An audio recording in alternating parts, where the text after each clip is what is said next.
I remember the exact moment I stopped believing the test results were real. I was sitting at my kitchen table at 2 in the morning. The house was quiet. My wife was asleep upstairs, and I was holding a piece of paper that told me something impossible. It said I was not adopted. It said the man and woman who had spent 25 years reminding me that they didn't have to keep me, that they had chosen me out of the goodness of their hearts, were my biological parents. I read it 4 times. Then I sat there and did nothing for a long time. Outside, a car passed on the street. A dog barked somewhere in the neighborhood. The refrigerator hummed. Normal sounds. World just continuing on like nothing had happened. I thought about calling my mother. I didn't. I thought about calling my brother, Ryan. He'd always been good at making sense of things I couldn't understand. I didn't do that either. I just sat there in the silence, thinking about all the times I had apologized for existing. All the times I had said thank you for things that should never have required gratitude. All the years I had believed with complete certainty that I was someone else's burden, passed off, handed over, incorporated into a family that hadn't originally wanted me. The paper sat on the table between my hands, and the longer I looked at it, the more I understood that I hadn't been given an answer tonight. I had been given a question that reached back 25 years, through every Thanksgiving dinner where I cleared the table while my brother watched football, through every birthday that passed without a card, through every conversation that ended with my mother's voice saying, "You should be grateful, Daniel. You should be grateful we took you in." I need to go back to the beginning, because this isn't a story about a DNA test. It's a story about a lie so old and so ordinary that an entire family had forgotten it was a lie at all. I was the oldest. In most families, that means something. The firstborn gets the photos, the milestones, the parents who haven't been worn down yet. The firstborn gets celebrated. In my family, it meant I got the extra chores. I don't think I understood the difference until I was around 7 years old. My brother Ryan was 4. My sister Lily was 2. And I remember standing in the kitchen on a Saturday morning, washing dishes while Ryan sat at the table with a bowl of cereal, watching cartoons on the small TV my father had set up on the counter. I asked my mother why Ryan didn't have to help. She looked at me like it was a strange question, like the answer was obvious. "He's little," she said. "You're the oldest, you know better." That was the whole explanation. I was the oldest. I knew better. I was capable. I could be expected to contribute. What I didn't understand then, what would take me another 2 decades to fully name, was that there was a second half to that sentence that my mother never said out loud. "You're the oldest, you know better, and you're not really ours." I didn't know that yet. I was 7. I just rinsed the bowls and put them on the drying rack and went back to wondering why everything felt slightly off balance in a way I couldn't explain. The first time my parents told me I was adopted, I was 8 years old. We were in the car. My father was driving. My mother was in the passenger seat. Ryan and Lily were beside me in the back, and we'd just come from somewhere, a grocery run, maybe, or one of Lily's doctor appointments. I can't remember the context. What I remember is that I'd said something, asked something, complained about something probably. 8-year-olds complain, it's what they do. My mother turned around in her seat. She looked at me for a moment before she spoke. "Daniel," she said, "you need to understand something, you're adopted." I remember the word hitting me strangely. Not like a blow, more like a key turning in a lock I hadn't known existed. "What does that mean?" I asked. "It means," she said, turning back to face the road, "that you weren't born to us like Ryan and Lily were. We chose to bring you into this family, so when you complain about things, I need you to remember that." I sat with that for the rest of the drive. Ryan, who was 5, had fallen asleep against the window. Lily was too young to understand. My father said nothing. And I thought, okay, that explains it. It explained the chores. It explained why Ryan got new shoes and mine came from the thrift store. It explained why Lily got a birthday party with streamers and a cake shaped like a butterfly, and my birthday usually passed with a card that my mother signed without my father. I was adopted. The math made sense. Children accept things that adults would never accept. That is their particular vulnerability, and mine was that I accepted this. The phrase I heard most often growing up was not "I love you." It was "you should be grateful **, grateful for the roof over my head, grateful for the food on the table, grateful for the school they put me in and the clothes they put on my back." My mother deployed it strategically, never in anger exactly, but always precisely, always at the moment when I was about to push back. If I asked why I didn't get an allowance when Ryan started getting $10 every week for doing almost nothing, I would hear it. If I asked why I wasn't going on the family trip to Florida, I had to stay home with my grandmother while the rest of them flew out for a long weekend. I would hear it. If I got a 93 on a test and showed my father and he nodded and said good, keep it up without looking away from the television, and I said that Ryan had gotten an 80 and had been taken out for ice cream, I would hear it. You should be grateful, Daniel. We didn't have to keep you. The strangest part of that sentence is how much work it did. We didn't have to keep you. It implied a choice. It implied sacrifice. It implied that my existence in that house was the result of my parents' ongoing generosity, and that generosity could, in theory, be withdrawn. It made me afraid in a way that was difficult to articulate because it wasn't fear of being hit or fear of being yelled at. It was the quieter, deeper fear of being returned, sent back, given away again. I never asked where I had come from. I was too afraid of what they might say. By the time I was in middle school, being adopted was simply who I was. Teachers sometimes gave me a slightly longer look on the first day, when they'd sorted out that I had the same last name as Ryan, who they'd had 2 years before. We didn't look alike. Ryan was sandy-haired and easy in the way that some kids are just naturally easy, confident without trying, liked without effort. I was dark-haired, quieter, more careful. Teachers occasionally asked, in that delicate way that adults think is subtle, whether Ryan and I were related. I always said yes, we're brothers, we have the same last name. I never explained the rest. At some point, I stopped feeling the need to. The adoption was just a fact, an organizing principle. It explained why things were different for me, and having an explanation, even a painful one, was better than having none. What I didn't notice, because I was 13 and had no frame of reference, was that no one in my extended family ever mentioned the adoption either. No aunt ever said, oh, when they brought you home, asterisk. No grandparent ever pulled me aside and said anything sentimental about the day my parents decided to take me in. No one told the story. Most adoptive families have a story. They have a version of events that gets told at holidays, a narrative that makes the child feel chosen and wanted. The origin myth. My family had nothing like that, but I told myself that was just how we were, private, reserved. My parents weren't the storytelling kind.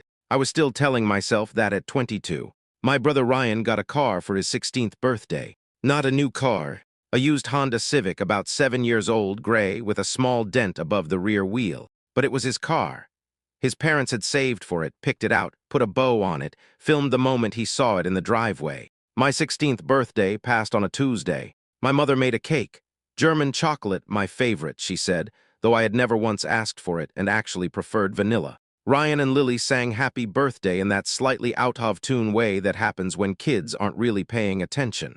My father gave me a card with $20 in it. That was it. I wasn't angry. I want to be clear about that. I had learned by 16 not to measure my life against Ryan's because that math always ended in the same place, and I had no language for what I found there. I just tucked it away, filed it under "This is how things are." My sister Lily got a phone at 13. I got mine at 15, and only because I saved up babysitting money to buy it myself. Ryan's college fund had been accumulating since he was born. I found this out obliquely, through a conversation I wasn't supposed to hear, my parents in the kitchen discussing the account balance. When I asked my mother about it, casually a few days later, she said, "We did what we could for you, Daniel, you understand?" I said yes, of course. I understood that I was adopted, that they had done more than enough. The college question came up the spring of my junior year. My guidance counselor, Mr. Harmon, called me in to talk about my options. I had good grades. I'd always had good grades, mostly because studying was the one place where effort produced visible results, and I had come to rely on visible results. He spread out some brochures on his desk. State schools. A few out-of-state options, 1 or 2 that were a reach, but he thought I could get in. Have you talked to your parents about financial aid? The FAFSA.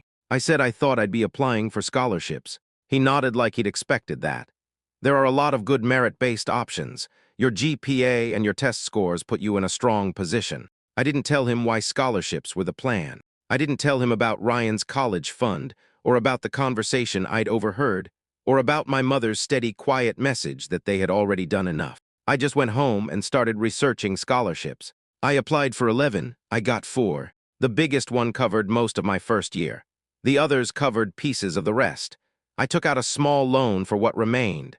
My parents didn't ask to see the paperwork, and I didn't show them. The night before I left for school, my mother came into my room. She sat on the edge of my bed, which she almost never did. I was packing the last of my things, trying to fit a desk lamp into a cardboard box. "You've done well," she said. I looked at her. "Getting all those scholarships, taking care of yourself." She folded her hands in her lap.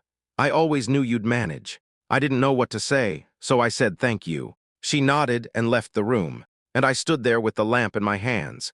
Thinking that "I knew you'd manage" was possibly the loneliest thing anyone had ever said to me, because what it meant, stripped of the warmth she'd tried to put around it, was simply, "We knew you wouldn't need us." And I was supposed to be grateful for that, too. I graduated on a Saturday in May, in a stadium that smelled like cut grass and sunscreen. My parents came. That surprised me a little. Ryan didn't. He was in the middle of finals at his own school, the state university my parents had helped him apply to, toured with him, moved him into. Lily was in high school and had a track meet. My mother explained all of this in the car on the way to the stadium, as if I might need to understand why the attendance was what it was. I told her it was fine. I meant it mostly. My father took a photo of me in my cap and gown outside the main entrance. My mother stood beside him, squinting a little in the sun. When the photo was done, my father lowered the phone and said, "You should be proud of yourself." It was the closest thing to a compliment he had ever given me unprompted. We went to lunch afterward. A diner near campus, red vinyl booths, laminated menus. My mother ordered a salad. My father got the club sandwich. I paid for all three of us without being asked, because I was working part-time by then and because it felt like the right thing to do. My mother touched my arm when we were leaving. "You turned out well," she said. I thought turned out, like I was a batch of bread, like the result had been uncertain and they were relieved. I drove home alone. The job came through 6 weeks after graduation. Entry-level analyst position at a mid-size firm in the city, not glamorous but solid. I found an apartment with a roommate, a guy named Patrick who worked nights and left protein bar wrappers on the counter. I learned to cook 3 things reasonably well: pasta, rice, eggs. I bought furniture secondhand. I set up a savings account and put money into it every month, even when it was just $40 or $50, because I had internalized at some cellular level that no one was coming to help me. That turned out to be mostly true, though help eventually was something my parents learned to ask for. The first call came about 8 months after I moved out. My mother's voice on the phone, carefully calm in the way that meant she needed something. "The furnace broke," she said. "We're getting quotes. Your father's hours got cut last month." I asked how much the quotes were running. She told me. I transferred the money 2 days later. She thanked me. My father got on the phone briefly and said, "Good man." Then they both got off, and I sat in my apartment listening to the silence and thinking that I couldn't be angry about it. This was what family was for. They had raised me. They had given me a home when they hadn't needed to. The least I could do was help when the furnace broke. That was the story I told myself. Over the next 4 years, I told it often. The furnace was followed by a car repair, then a dental bill, then a gap in my mother's part-time work, then a plumbing emergency that turned out to be less of an emergency than described. Ryan, I gathered, was not asked to contribute. He was finishing graduate school. He had loans, a girlfriend, a new apartment. My sister Lily was in college on a partial scholarship, and a chunk of the college fund I had not known existed until it was too late to matter. I was the one with the stable salary and no dependents. I was the one who could manage. I always could manage. I got engaged when I was 28. Her name was Claire. She was patient in the way that takes real strength, not passive, not a pushover, but genuinely steady in a way I had never seen modeled growing up. She had a close family. Loud Sunday dinners, siblings who called each other for no reason, a mother who hugged her when she walked in the door. I found it slightly overwhelming the first few times. She found my family slightly puzzling. "They don't call you," she said once, not accusatory, just noticing. "I call them, but they don't call you." I said that was just how we were, private, reserved. She didn't push it, but I saw her file it somewhere, the way she did with things that didn't add up. We told my family in person over dinner at my parents' house. My mother hugged Claire and said she was lovely. My father shook my hand. Ryan, who happened to be visiting, slapped me on the back and said asterisk about time, and everyone laughed, and for about 20 minutes it felt like a normal family being happy for someone. Then my mother brought out dessert, and the conversation shifted to Ryan's new job offer. Something in finance, relocation to a different city, excellent benefits. And the evening reorganized itself around him the way it always did, like a solar system finding its center. Claire and I drove home mostly quiet. At a red light, she looked at me and said, "You okay?" Yeah, I said, it's just how they are. She nodded, reached over and put her hand on mine. I didn't tell her about the money I'd been sending home. I told her eventually, a few months before the wedding, when we were combining finances and the spreadsheet made certain things visible. She didn't yell. She got very quiet in a way that meant she was choosing her words carefully. Daniel, she said, how long has this been going on? I told her. She looked at the numbers for a long time. And your brother's? He has loans. He has loans, she repeated. It's complicated. She didn't say what I could see she was thinking. That it wasn't actually complicated. That it was quite simple, in the way that injustice is usually simple when you see it from the outside. That the only thing making it complicated was the story I had built around it. The story about gratitude and obligation and what I owed them for taking me in. She just said, okay, we should probably set some limits going forward. I said okay, we did mostly. It was my great-aunt Martha who first made me feel the ground shift. She was my mother's aunt in her late 70s, and she had a habit of saying things that other family members had quietly agreed not to say. She wasn't mean about it. She was just old enough not to care about maintaining the surface. We were at my cousin's graduation party, the summer before Claire and I got married. The backyard, folding tables, potato salad, that particular late June heat that makes everyone slightly irritable. I was getting a drink from the cooler when Martha appeared beside me. She looked at me for a moment. You look like your father, she said. I smiled. People don't usually say that. Well, she shrugged. You do, around the eyes, always have. I thought she was just making conversation. Old woman at a party, being warm. I thanked her and moved on. But later, driving home, Claire asleep in the passenger seat, I found myself replaying it. You look like your father, around the eyes. It wasn't a remarkable thing to say to most people. But I was adopted. My father's eyes had nothing to do with mine, genetically. Martha knew I was adopted, everyone knew. My parents had made sure of that. So why would she say something like that? I told myself she'd simply forgotten.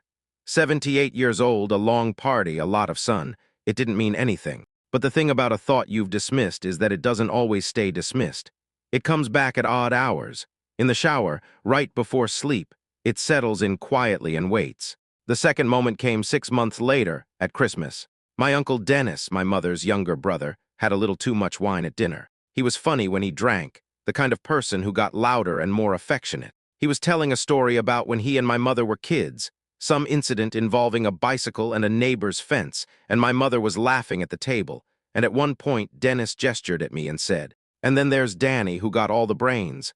Must have skipped a generation. Everyone laughed, but my mother's laugh stopped about a half second before everyone else's. I saw it, just a flicker, a small involuntary tightening around her eyes. Dennis kept talking, the moment passed. I looked down at my plate, and I thought, skipped a generation. That's a biological phrase. That's the kind of thing you say about a gene, not a personality trait. Not something you'd say about a child who wasn't biologically yours. Dennis caught my eye later when we were clearing the table. He looked like he wanted to say something. Instead, he clapped me on the shoulder and went to refill his glass. The paperwork question had always lived in a quiet corner of my mind, but I'd never examined it directly. After Christmas, I started to. I was 31 years old, and I had never seen my adoption papers. I had never seen a birth certificate that listed my biological parents. I had never heard the name of an agency. I had never been told what state I'd been born in, whether it matched the state where my parents had lived at the time, whether it had been a private adoption or through the foster system. I had never thought to ask. That was what unsettled me most, sitting with it now. Not that the documents didn't exist, maybe they were in a filing cabinet somewhere, tucked away the way my parents tucked everything away. But that it had never occurred to me to be curious. I had accepted the story so completely that I hadn't needed evidence. I started trying to remember the things that should have existed and didn't. No one had ever mentioned an adoption anniversary. No story of bringing me home. No photos of me as an infant that were visually distinct from family photos, slightly formal, taken by someone else. In most adoptive families, there's a visible seam in the photo album, a before and an after. I went back through the boxes of family photos my mother had given me after my grandmother died. I spread them on the kitchen table one evening while Claire was out. I looked for a long time. There was no seam. There were photos of me at 3 weeks old, my mother holding me in a hospital bed, her hair damp, My father beside her, younger than I'd ever really thought of him, looking tired and proud. She was wearing a hospital bracelet. I picked up the photo and held it close. The hospital bracelet was hers. Patients wore those, not visitors. I put the photo down. My hands were very still. I asked my mother about the paperwork on a Sunday afternoon in March. I had thought about how to bring it up for weeks. I decided to keep it neutral. Matter of fact. I was just curious, I would say. Claire and I were starting to think about the future, about family, and I realized I didn't know some of my medical history. Would it be possible to look at the adoption documents? She was at the kitchen counter when I asked, making coffee. Her back was to me. The silence lasted long enough that I knew something was wrong. The paperwork, she said. We'd have to find it. It's probably in storage. Okay, whenever you get a chance. It might take some time. That's fine. She turned around and looked at me, just for a second. Then she looked away. I'll look into it, she said. She never did. 2 months later, I asked again. She said she hadn't gotten to it. My father, when I mentioned it to him, said that was something my mother handled. I should ask her. Ryan, who I called on a Tuesday evening, said, I mean, does it really matter? You know who your family is. I let that sit for a moment. I just want to see the documents, I said. Sure, yeah, I just asked Mom. I had asked Mom twice. The argument happened in April. It wasn't planned. Claire and I had driven out to my parents' house for dinner. My mother had invited us, which was unusual. She typically left the inviting to me. The dinner was fine. Pot roast, mashed potatoes, green beans, normal enough. Afterward, my father went to watch television. Lily called during dessert, and my mother stepped out of the kitchen to take it. Ryan was not there, and I sat at the table that I had sat at my entire childhood. At the place I had always sat, not at the head, not at the foot, but tucked at the side, slightly apart. And something in me just got very tired. My mother came back in. That was Lily, she said. She might come visit next month. Good, I kept my voice even. Mom, I need to ask you something. She heard the tone. She sat down across from me and folded her hands. The adoption papers, I said. I've asked twice, I need to see them. She was quiet. I'm not angry, I said. I'm 31 years old. I should have access to that information. Medical history at minimum. I don't know anything about where I came from. You came from us, she said. The way she said it, not warm, not reassuring, almost defensive. The biological side, I said. I should know. Daniel, her voice shifted. I don't know why you're doing this. I'm not doing anything. I'm asking a question. This is upsetting, she pressed her lips together. After everything we've done. Mom, I heard my voice go flat. Please don't say that. She stood up, her chair scraped the floor. Your father and I have given you everything. You've given me less than you gave Ryan and Lily their entire lives, and I've never said a word about that. The words came out steady, quieter than I expected. I've never said anything. I've helped when you needed money. I've shown up when you needed help. I've never once thrown anything back at you. I am asking to see paperwork that is legally mine. She was at the counter. Her back was rigid. There's no paperwork, she said. The kitchen was very quiet. What do you mean? I mean, she stopped, started again. Some things, when children are very young, there are private arrangements. Not everything goes through an agency. So there's no paperwork. It's complicated. That's not an answer. My father appeared in the doorway. He had heard. His face was the particular blank he wore when he wanted to look like he wasn't paying attention. Carol, he said, not to me, to her. It was a warning. I heard it clearly. She didn't say anything else. Neither did he. I sat at that table for another few seconds, looking at two people who had raised me, who had fed me, who had told me my entire life that I should be grateful.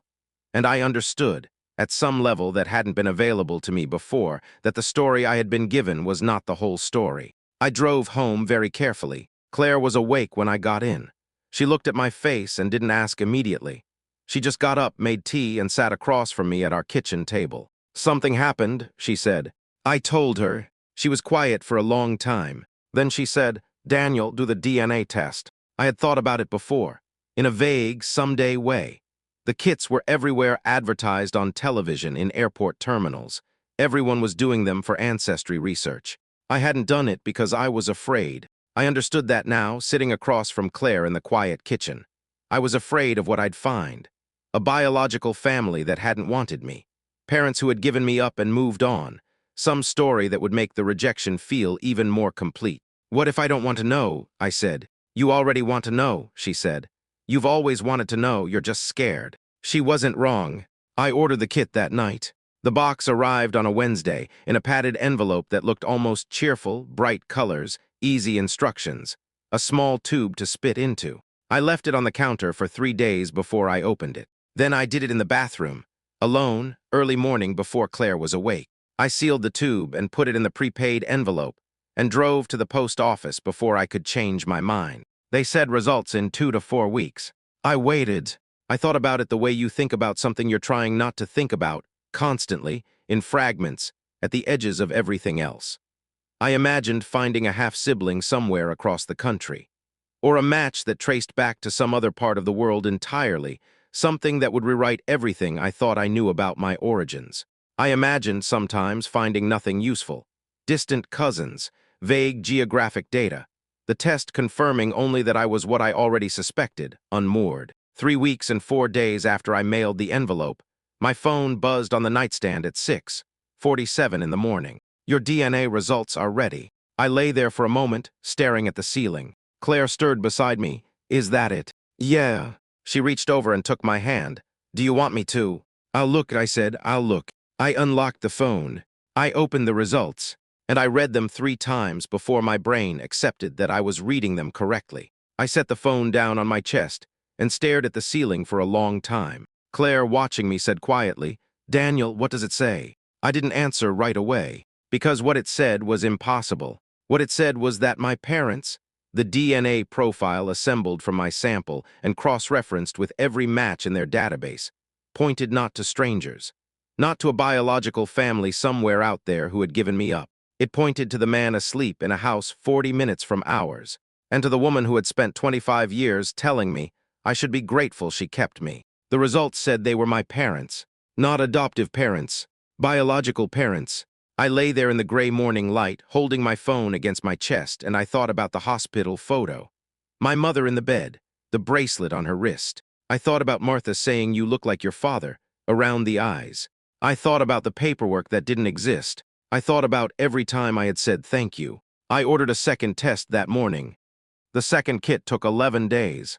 I didn't tell my parents I had done the first test. I didn't tell Ryan. I told Claire, and she told no one, and we moved through those 11 days with a particular kind of quiet that filled the apartment like weather. She didn't ask me how I was feeling. She already knew. What I was feeling was something between suspended and unraveling, a person waiting for the ground to either hold or give way, not sure which outcome to hope for. Because here was the thing. If the first test was wrong, a lab error, a contamination, some statistical anomaly, then I was still adopted. Still the child handed off to a family that had absorbed me with varying degrees of reluctance. That was painful. I knew how to carry that pain. I had been carrying it for 31 years, and I had developed a gait that worked around it. But if the first test was right, then I wasn't adopted, and everything I had ever been told about myself was a lie. The second results came on a Sunday morning. I was alone in the kitchen. Claire had gone for a run. I had my coffee and my phone and the particular quality of Sunday light that comes through east-facing windows, pale and undemanding. I opened the app. The results were different in their presentation, a different company, a slightly different interface. But the data pointed in the same direction with the same quiet certainty. Predicted relationship to profile A, parent-child. Predicted relationship to profile B, parent-child. I had cross-referenced my parents' ancestry profiles. Both of them had done consumer DNA tests years ago for the ancestry features, the ethnicity breakdowns. Their profiles were public. I had linked to them in both submissions. Parent-child, not half-sibling, not extended family, not a close relative that could be explained away. Parent-child. I set the phone on the table. I drank my coffee. When Claire came back 20 minutes later, flushed from the cold, she stopped in the doorway and looked at me sitting very still at the table. Same result, she said. Same result. She came over and sat across from me. She didn't touch me yet. She just sat there, present in the way she had learned I needed, close enough to feel, not so close I felt managed. Okay, she said quietly. What do you want to do? I already knew. I had known since the first test. I had just needed the second one to make it impossible to avoid. I need to talk to them, I said. I called my mother on a Tuesday and told her Claire and I would be coming for dinner on Saturday. I didn't ask. I stated it. She said, of course, and her voice carried the particular brightness she used when she was working to sound normal, and I said we'd be there at 6. I spent the week thinking about what I would say. By Friday night, I had stopped rehearsing. There was no version of this conversation that was going to go gently, and preparing a script felt dishonest to the weight of what I was carrying. I was going to walk in there and say what was true. I was going to do it without yelling if I could help it. And then I was going to listen. We arrived at 6. My father answered the door. He looked at me and then at Claire and said, "Come on in, dinner's almost ready." And we followed him into the house that I had grown up in, that smelled of pot roast and something underneath it that I had always associated with my childhood: old carpet, warm radiators, something I couldn't name. Dinner was quiet. My father talked about a neighbor's fence dispute. My mother asked Claire about work. I ate and said very little. When the dishes were cleared and the table was just the 4 of us with glasses of water, I put my hands flat on the table. "I need to talk to you both about something," I said. My father's face did the blank thing. My mother's hands, resting on the table, went very still. "I did a DNA test," I said. "2 of them, different companies." Silence. "Both tests show the same thing." I kept my voice level.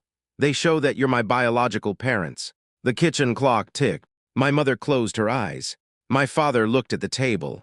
And in that moment, watching them not deny it, watching them not express confusion or reach for an explanation, I understood that the question I had been about to ask was already answered. They knew. Of course they knew. "I need you to tell me what happened," I said. My mother opened her eyes. They were wet. I noticed this the way you notice weather, observed it, registered it, felt my chest tighten around it, but I didn't let it move me. Not yet. Not before I understood. "Daniel," she started. "Please don't." My voice came out harder than I intended. "Please don't start with my name like that, just tell me." My father shifted in his chair. He picked up his water glass and put it down without drinking. It was my mother who spoke. She spoke slowly, haltingly. The way someone speaks when they are excavating something they have buried so deep they've half convinced themselves it doesn't exist. "She had nearly died when I was born. That was where it started. A complicated delivery. A hemorrhage. 3 days in intensive care.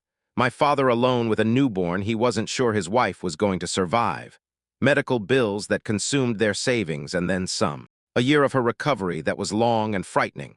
And that changed the contours of their marriage in ways neither of them had fully named. "We were so young," she said.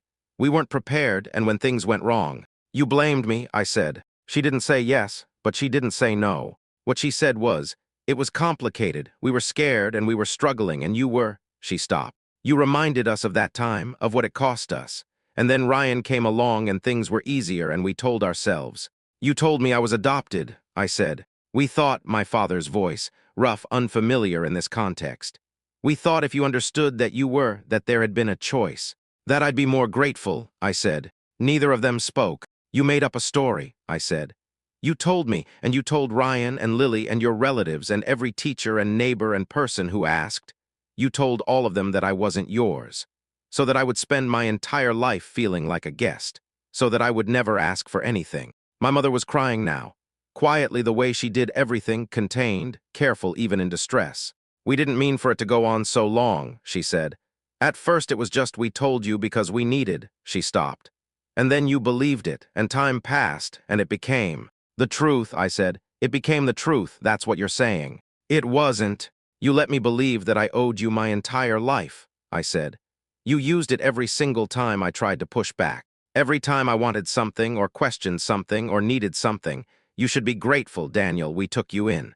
You said that to a child who was yours, who had always been yours." My voice broke on the last word. I hadn't expected it to. Claire reached under the table and found my hand. My father was looking at the wall. His jaw was tight. He was a man who had never learned to sit inside an emotion without trying to root around it, and there was nowhere to root right now, and I almost felt sorry for him. "Almost. I don't understand," I said. My voice was quieter now, hollower. "You had a hard time after I was born, that's real. That must have been terrifying, but you had 2 other children after me, and you loved them differently. You always loved them differently." I looked at my mother. "Ryan never heard the things you said to me. Lily never felt like she was on probation. Why? If it was just circumstance, if it was just the trauma of what happened, why did it only ever apply to me?" She had no answer. That silence was the loudest thing that had ever happened in that kitchen. You needed someone to blame, I said, and I was there. I stood up. Claire stood with me. My mother reached a hand out across the table. An instinct, the kind of reach that comes before thought. I looked at her hand. I looked at her face. I'm going to need some time, I said. I picked up my jacket from the back of the chair. Claire got her coat. We walked to the front door, and I opened it. And the April night came in cold and clean. And I stood on the porch for one moment with my parents behind me and all that history behind me. The chores and the birthdays and the scholarships and the money and the years and the you should be grateful. And I breathed it out. Then I walked to the car. I told Ryan on the phone 3 days later. I laid it out plainly. The tests, both of them, what our parents had said, what they had admitted. He was quiet for a long time. He stopped. Daniel, that can't be right. It's right. But they wouldn't. Another pause. Why would they? I asked them, they told me. The silence on his end was different from the silence in my parents' kitchen. His was genuine. The silence of a person whose understanding of their family was shifting beneath them, who was realizing that something they had accepted as background truth was actually a fabrication, that the story of his older adopted brother had been constructed, that he had participated in it without knowing. I didn't know, he said. I want you to know that. I had no idea. I know. God, his voice was unsteady. Danny, I'm sorry, I know, I said again. I'm not angry at you. I meant that. Ryan had been a child the same as I had been. He hadn't built the lie, he had just lived inside it. Lily took it harder in a different way. She called me 3 times in the week after Ryan told her. She cried on the phone. She was furious at our parents in the volcanic way she'd always been furious at things, full-bodied and immediate. She wanted to know what we were going to do, what this meant, whether I was okay. I told her I needed space. She gave me some, though it cost her. My extended family fractured along lines I hadn't anticipated. Some relatives, my father's sister among them, called my mother to offer support, which told me something about what story was being told in that direction. Martha, my great-aunt who had told me I looked like my father around the eyes, sent me a card. Just a card, nothing elaborate. Inside, in her angular handwriting, I'm sorry. I suspected for years I should have said something. I sat with that for a long time. I thought about all the times an adult could have said something, and hadn't. My parents called 3 times in the first 2 weeks. I didn't answer. My father left a voicemail that was 40 seconds long and consisted mostly of pauses and the phrase, "We'd like to talk when you're ready." My mother left one that was longer, more searching, that circled around the word *sorry without quite landing on it directly. I listened to both of them once. Then I set the phone down and went back to living my life. The therapist's name was Dr. Elliot. He had an office on the 4th floor of a building downtown, plants on the windowsill, a chair that was more comfortable than it looked. I had resisted therapy for most of my adult life in the way people resist things they sense they need, deferring it, finding reasons, telling myself I was managing. I was 31 years old, and I had been managing my entire life. I started going every Thursday. The first few sessions I spent mostly explaining the situation, the DNA tests, my parents, the confrontation, the history. He listened without performing shock or sympathy, which I appreciated. When I finished, he said, "What do you think they actually believed about you?" I had to think about it. "I don't know," I said. At some point, the lie must have felt true to them. They'd been telling it so long. And before that, I said slowly, I think they were in pain, and I was the nearest thing. He nodded, not to validate the behavior, just to acknowledge the sentence. "How does that land for you?" "Badly," I said, "but I stopped. It also makes it less like something they planned. They didn't sit down and decide to destroy my self-worth. They just made a choice. And then they made 1,000 smaller choices to protect that choice, and I was the one who paid for all of them." "That can be true," he said, without excusing anything. I came back the following Thursday, and the one after that. Claire and I got married in October, 14 months after the confrontation. Small ceremony. Her family came in full force. Her mother hugged me at the door and said welcome to the family the way people say it when they mean it, without any asterisk underneath. Ryan came. He sat in the 3rd row and cried during the vows, which I hadn't expected, and which undid me slightly in a good way. Lily came. She caught my eye across the room when we exchanged rings and mouthed something I couldn't read. And later she told me it was "I'm proud of you," which was the nicest thing anyone in my family had said to me without qualification. My parents were not there. I had not invited them, not out of cruelty, out of an honest accounting of what I could hold that day and what I couldn't. And what I couldn't hold on the day I was starting a life with the person I loved was the presence of two people who had made me feel for 31 years that I was not quite real. Not quite theirs, not quite enough. That door was not permanently closed. I didn't know yet what the future held, but it was closed for now, and closing it did not break me. That surprised me. I had expected it to feel like grief. It did in part, but underneath the grief was something else, something quieter and more unfamiliar. The feeling of having made a decision for myself about my own life without factoring in what anyone else needed from me. I had been practicing gratitude for 31 years.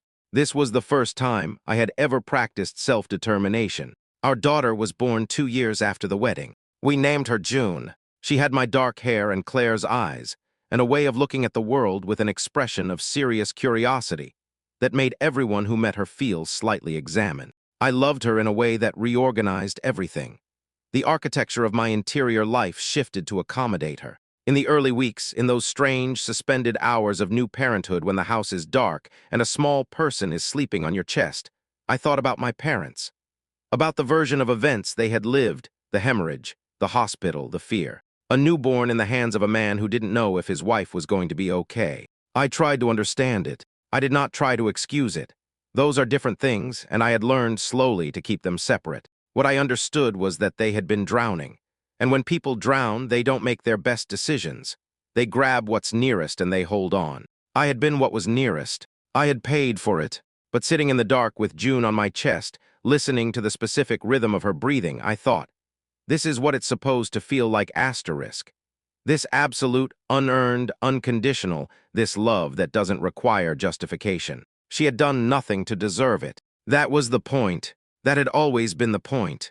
I found the photos again 2 years after that. We were clearing space in the spare room, converting it, finally, to a proper office. And I came across the box my mother had given me after my grandmother died. The family photos I had spread across the kitchen table the night I first started to suspect. I sat on the floor and went through them slowly. There I was at 3 weeks old, my mother in the hospital bed, my father beside her, young and exhausted. I looked at my mother's face in that photo for a long time. She looked frightened. Not of me, I understood now, or not only of me. She looked like a person who had nearly died and was still sorting out what that meant, who was holding something that would require more of her than she had available. It was not the photo of a woman who didn't love her child. It was the photo of a woman who didn't know how. I put it back in the box. I went through the rest. My first birthday, a backyard I recognized as my grandparents'. Christmases that looked from the outside ordinary. At the bottom of the box was a photo I hadn't seen before. Me, maybe 4 years old, sitting on my father's lap, his arms around me. My face turned up toward his, mouth open, mid-laugh at something. His face was turned down toward mine, and he was smiling, a real smile, unguarded, the kind that happens before you can arrange your expression. He looked like a man who loved his child. I held the photo for a long time. Then I put it back with the others, closed the box, and carried it to the shelf. I didn't throw the photos away, but I didn't frame them either. What I know now, that I couldn't have known at 8 years old being told I was adopted in the back seat of a car, is that the cruelty was never in the lie itself. Lies can be corrected, the truth can be told. The cruelty was in what the lie was used for, the way it was deployed year after year as a management tool, a ceiling, a way of keeping a child small enough not to need too much. You should be grateful. We didn't have to keep you. I used to think those words were about adoption, about the particular vulnerability of a child who came from somewhere else, who could theoretically be sent back. I understand now that they were about something older and simpler than that.